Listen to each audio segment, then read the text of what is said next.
Hi, blockchain visionaries. I'm George Levy. Today I have the opportunity to speak with Gurinder Singh Mann. He's an enterprise blockchain specialist, and it's going to be a very interesting conversation. Gurinder, great speaking with you. Great speaking with you too. I actually teed this up specifically because I talk a lot about blockchain and cryptocurrency, and many people have a hard time separating blockchain and Bitcoin. I want to talk to you specifically because you're a specialist in the blockchain as applied to enterprise space. Can you tell me a little bit more about that? Yeah, and I'm glad you began it that way.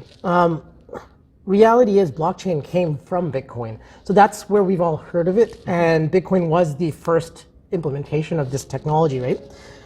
So we tend to associate it with ICOs and cryptocurrencies. In fact, I've actually had people come up to me where I've had enterprise talks and ask me about what my opinion would be where cryptocurrencies were heading. I was like, that's not the point of the talk.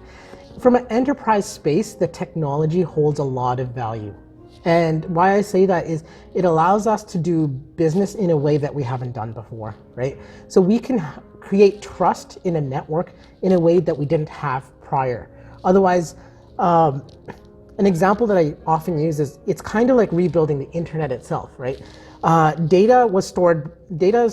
Previously data was held by a select few and then they share it. And that's how you get your information. Now, the data is held by the network, and then we're sharing what's on the network, right? So we don't have a single source of truth. Now, when you're looking at enterprises, we're looking at different types of applications and different concerns than you might have on a public blockchain. One of the things you'll notice with enterprises right away, like over the last couple of years, we've seen a lot of security hacks. We've seen a lot of hacking that's been done. So a lot of data loss, that's important to enterprises. They want to know who the participants are on the network. And the type of data that they're going to be storing, they want to be able to be very specific that this is the type of data and the volume, right? So there's typically a lot of volume going into there. Performance is another concern. So when we're looking at these kind of things, that's where enterprise blockchains start to differentiate from public blockchains. And there is a need for both of them. But a B2B use case scenario dictates a very different type of setup. So if I were talking about a supply chain scenario, we could say, let's say I'm producing soap, and I want to be producing it sustainably. I want to be producing it in an environmentally conscious way.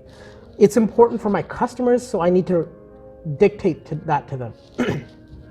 I can work with my vendors and make sure that we don't have any of those hiccups that it's going to be on CNN tomorrow and we're going to find out, wait, we were hiring a vendor that happened to be working with child labor, for instance, or maybe they're burning down forests or something like that. We can dictate that by actually putting that into the chain itself. And as a customer, when they actually, we can share that data with them. So they can actually go down to a single bar of soap and say, okay, where were the materials harvested? How were they harvested? And we can actually gain confidence. And that's something that's becoming more and more important. As consumers are becoming socially conscious, they are more concerned about how they're getting their products. And I think one of the conversations we had, you did mention that consumers buy with their wallets, right? Like they vote with their wallets, and that's important. And that's how we have to communicate with them. Yeah, it's interesting. You brought up some really interesting points in your conversation. One of them was you mentioned the term of a single source of truth. Yeah. And so I always talk about a single source of truth that everybody agrees upon. So the idea is once you have a blockchain, everybody has to, you can't bring into the supply chain products that are coming from child labor because they're going to know that it came from child labor, right? You can't just like run your own version of the truth in parallel. Everybody needs to agree on what this bar of soap is. Yeah. That's why you can get the entire provenance of it. Now, the interesting thing though is that in the enterprise space, when you're dealing in Bitcoin, you're dealing with a lot of different nodes, and all of these nodes are decentralized. Nobody really is the owner of anyone. There's no CEO of Bitcoin. But in the enterprise space, you don't need to apply it in that. You can actually build it on cloud, like Azure. You can build it on Amazon Web Services. You can use a permission database. I want to hear about that because you still have to find a way to make sure that everybody agrees on it, but you're spreading that truth across a lot of players and you're building it on the cloud. Tell me more. Yeah, so a perfect example about it is it's depending on the number of nodes that we have. So the nodes are the ones that are going to hold the data, right?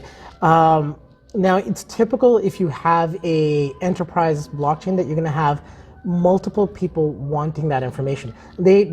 Not everyone has the same level of access. So one of the things you'll notice in a public blockchain, everything is readable by anyone. Right. Right. In a permission blockchain, talking about the bar of soap, maybe I want to share with a shipping company when the harvesting is done. Right, so I want some information, I need them to communicate together. And maybe they need to do a certain amount of work together. But each of the companies that are working together, they may not need full information. So when I'm actually selling my soap, maybe I want to store some of the information of the costs related to that. I'm gonna publish the cost maybe for the vendor, so the vendor can see their costs, but I don't want the shipping costs being shown to them. I don't want my business data available to everyone, right? Now, it's interesting you talked about cloud, and this is where I think it's game changing for blockchain, especially because blockchain is really the backbone upon which you build a network or you build your applications. What really makes it, what can help your chain really, or your application really grow fast is how do you integrate it? What are you integrating with it? And in this day and age, services are coming up faster and faster. With cloud, we have platform as a service opportunities, right? So we can just plug into services that are already provided to us. So for instance, even if we are looking at something, let's say Hyperledger Fabric, and we have a single node on which we are doing reporting, I can grab that data and I can actually clean it, I can present it, I can manipulate it much faster. Maybe I need to combine it with other data that's actually from my own warehouses. I can do that. So I can actually bring multiple different business units together, different areas, and all of a sudden now I'm starting to get a different level of workload that I didn't have before. Another area that I like to talk about, especially with clients, is when you initially publish a region. Let's say we publish in Eastern US, and that's the region that we have our nodes in. Tomorrow we want to be working in Europe. Now, in the cloud, it's much easier. We can just, there's data centers already available to us. We can publish those services right there. We want to be as close as possible to our consumers, right? So if we're launching a new product in Europe, I want to be there, right? And I want my network to be able to handle the load that's coming on. And that's where cloud really makes a big difference in these kind of scenarios. You know, it's interesting that you brought that up because we were talking about several points. So when I think about blockchain applications and some of the things that are built, some of them are built on Ethereum. Yeah. Now, one thing that always comes to mind whenever I think about Ethereum is the fact that when CryptoKitties came out, the whole network almost came down because so many people were using CryptoKitties. Well, that becomes a big problem. If I actually built my applications on Ethereum, well, that jeopardizes me too. The fact that CryptoKitties just took down the network. Now, if you're actually using cloud, you could just basically just increase the size of your network. Yes. So on the cloud, you can actually provision even Ethereum nodes, and you can do private instances of Ethereum, right? So not just Hyperledger, you can run Ethereum running on the cloud too. Yeah, there's lots of blockchain networks that you can actually provision with, whichever one works best for your use case scenario, right? But I think that was a great example. Ethereum, CryptoKitties. Let's talk about that for a second. Actually. I love CryptoKitties. I have several. Oh well, you're ahead of me. But so one of the problems with a public blockchain. Let's just talk about the public blockchain outside of the cloud for a second. Public blockchain, permission blockchain. So I'll talk about it compared to like Hyperledger Fabric, for instance. The way Ethereum works is you have your order execute. So anytime a transaction comes in, I have to figure out where the order is going to go onto the block, and then I have to execute that. The execution process is where you do the mining and all that kind of stuff. Now, obviously, we have an incentivization process where we pay miners to mine, right? Or in the proof of stake, there's a different process. We go through that whole 9 yards, but it takes time to do this.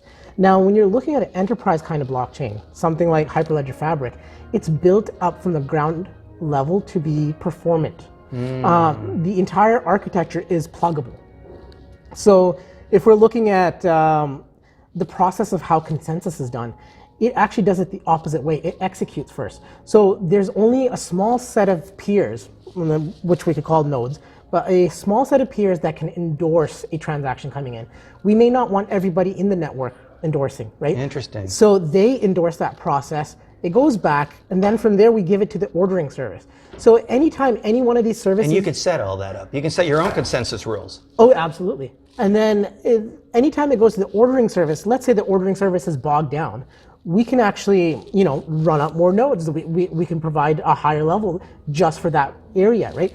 And then after that, it's where it gets executed on each peer. That peer will then validate if this is a valid transaction or not. So you see the way the process is set up in the permission blockchain, or Hyperledger Fabric specifically, is it's meant to grow fast. It's scalable, right? And this is something in an enterprise scenario, again, what you said is it's not okay for a system to be down, right? Consumers are impatient, I know I am. If I'm going online and I'm shopping for something, or I'm looking for something, and if it's not registering in the right amount of time, I'm out. I'll go elsewhere, right? And that's a concern. That's lost business, right? Lost revenue. Now the other aspect of it is exactly what you said, is with cloud, we can run up nodes really fast, right? And I don't have to worry about the physical hardware. The other aspect of it is with the new, with the service models that are coming out, like we can use serverless functions and all these other areas. It's so much faster to deploy, even for your team. So your development team, when they're working, they don't have to build out every single aspect of it. And often one of the things I actually help clients with when they are actually looking at doing a deployment of this type is get your DevOps process right from the get-go. So when you're deploying, you know that you can test it. You know that, let's say you have to show it to an investor, you can have something up and you're not working the night before. Right. Oh my God, someone checked in some bad code and everything's gone down and we're not able to do that, right? No, that's incredible. Let me ask you a question, Gurinder. For the audience, you actually have a lot of experience. How can people find out more about you? How can they follow you? Yeah, often you can follow me on Twitter at Gurinder S. Mann. I know that's... Gurinder is G-U-R-I-N-D-E-R. Yeah. I chose as long a name as possible so you couldn't find me. No, but, or you could just Google me. I've done courses on LinkedIn Learning, specifically for Azure and Hyperledger Fabric, so you can find me there. And you could also follow me on LinkedIn. Fantastic. Gurinder, thank you so very much. It was a pleasure. Wishing you much success and looking forward to more blockchain applications from you. Sounds great. Thank you. I'm George Levy. Thank you for watching.